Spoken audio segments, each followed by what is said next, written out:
کاپیسا کې د میټر بکسونو اصلاح او رنګول.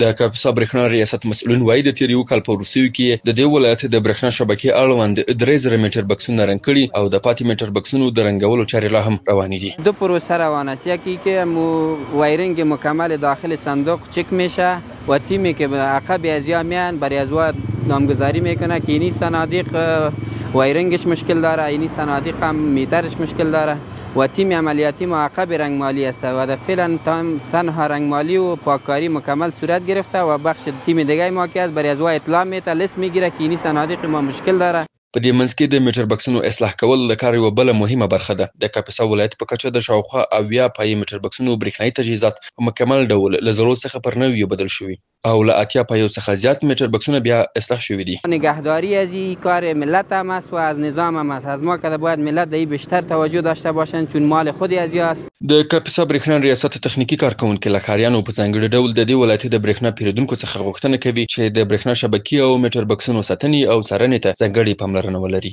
صندوق‌های برق ما را رنگ نکنن، یگام تابلوهایی که کورسا دارن او باید نصب نکنن.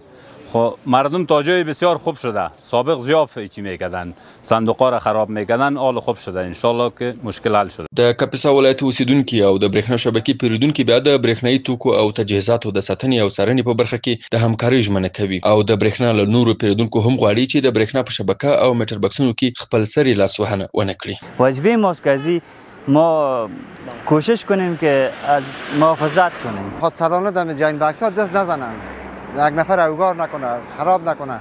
کدام مشکل اگه پیدا میشه به مسئول زنگ بزنن که بیا او را جورش کنه. د میټر بکسونو اصلاح کول او رنګول د برېښنایي توکو خوندیتوب ډاډمنوي او پیرودونکو ته د منظمې او معیاري برېښنا رسونې په بهیر کې اساسي رول لوبوي.